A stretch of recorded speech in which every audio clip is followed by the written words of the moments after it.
All right, sir, here we go there, and what are you going to give for him? I'm at 25, will he give me $30, 30, make it 30, bid it a 30, 35, another 40, make it a 40, bid it a 40, now 5, 5, 5, make it a 5, 5, now 15, 5, 5, 5, 5, 5, 5, 5, 5, 5. Oh! Well, let's have an auction then. What are we selling anyway? I'm sorry, I'm still confused from my journey in. What I remember was I was with my lady at a stately dinner in my glad rags here, and these two ragamuffins dropped in seemingly out of nowhere, and they grabbed me. They whisked me off. Kidnapped me, they did, and all while my lady and I were having a bee's knees of a time.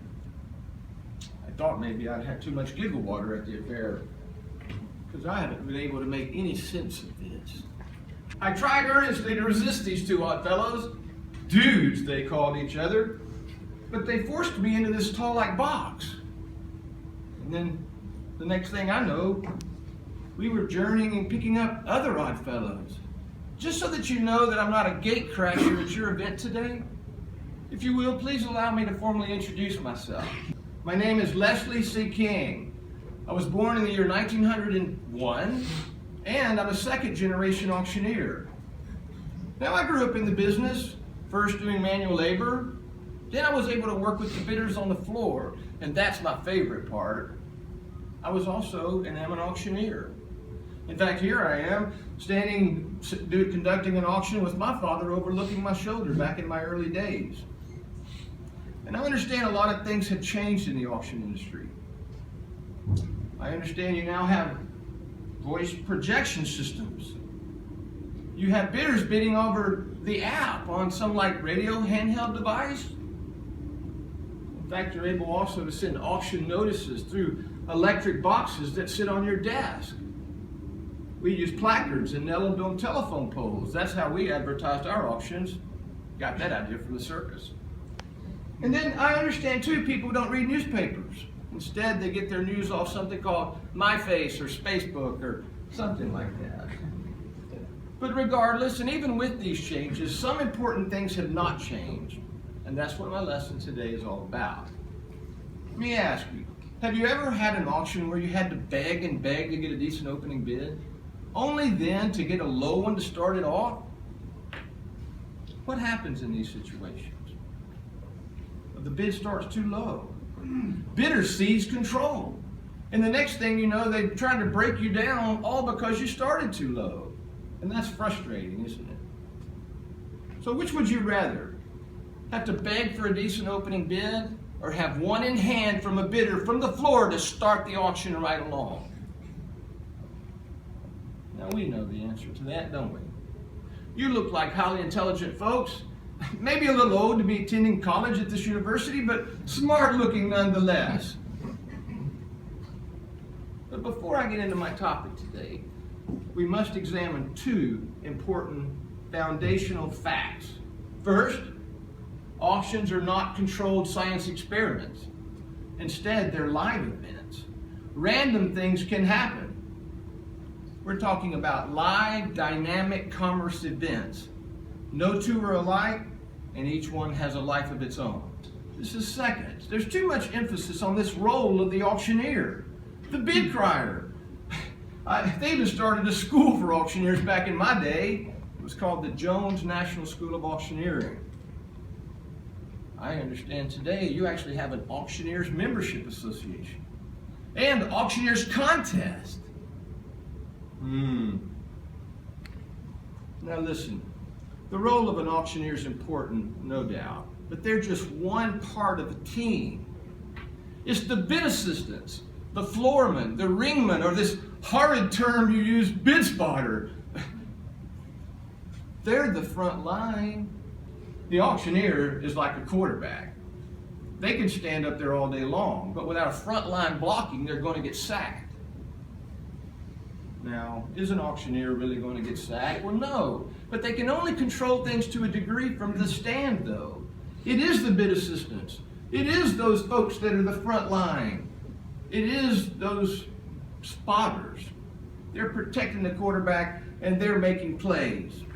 Now there's a major difference between this active role of a bid assistant, as I was saying, than spotting for bids. A spotter is someone who's looking for something, like a storm spotter or an accomplishing crime, the lookout guy. My gracious, that's as passive as the traditional sales method. Don't force the auctioneer to get opening bids from the stand. Instead, block, make plays. And let's look at how we're going to do that. First, as bidders are coming in, I want you to build rapport. I want you to ask them if they've ever attended a real estate auction. I want you to introduce yourself and tell them what your role is. Tell them that you're there to help them. And most novice attendees, they appreciate that. It's good too if you have anything new that you can share with them, like maybe any change in the terms and conditions, for example. But your job is to build rapport. But then I want you to move in to establish their price range. Every serious bidder has a price range, and your job is to know what it is. Why? Because it gives you powerful information you can use to positively change the outcome of this event. Plus, it's the key to getting starting bids. Let's look at how we're going to do that. The first thing I want you to ask them is what they think the property's worth. Like, I was just curious, or if you don't mind me asking, what do you think this might be worth? Now make sure you remind them at this instant that you're not asking them what they're going to bid, because oftentimes that's what they think you're asking. And then when they've answered this question, I want you to move to the next question. And when they've answered that one, you have their price range. This question is, what would you be happy to own it for? Happy is the key word here, so don't forget it. They'll usually react to that word actually and say, what would I be happy to own it for? And you say, yeah, what would you be happy to own it for? Now, they're happy to own it for a price is usually low compared to the value of the property. But then you take their worth number and their happy to own it for number, and there you have it. You have their price range. And let's just say for today's example that their worth number is $400,000 and their happy to own it for number is $200,000. Let's look at this next part. Now there's a real art to this, and if you force it, it's going to come across like you're trying to take advantage of them. This is taking control of the sale, while doing the heavy lifting, while the auctioneer is focused on crying the sale. What I want you to do, and it's almost like an afterthought, you say, well, do you know how the auction starts? In a few minutes, the auctioneer is going to take the stand, and he's going to ask for opening bids, but we can't start until someone gives us an opening bid. Now, here's the important part. You go to their worth number, the highest number. Remember? 400,000. You say, would you give me 400 to start it off? No, they're not going to, and we know that. But without missing a beat, still looking in their eye, you say, would you give me 350? They're going to say, I don't want to start the bid. Go get somebody else to start the bid. But regardless of their response, you stay with them and you incrementally lower that number. Now, something important. When you eventually get to a number that they're willing to start, their eyes will actually twinkle. So watch for that.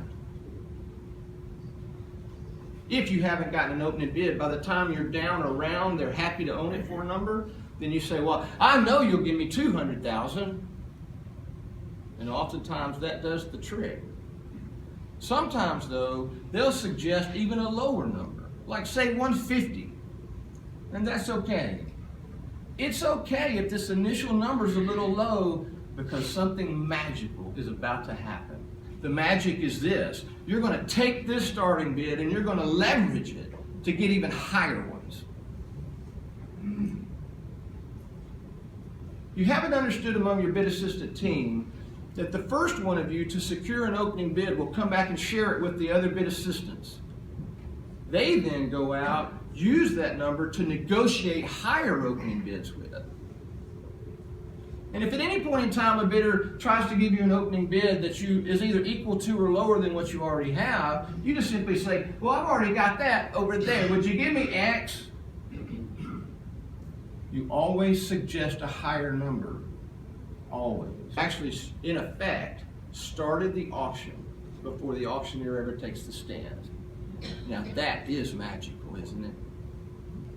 Now, during the auction, I want you to use that bidder's price range to sell them into bidding. Yes, it sells.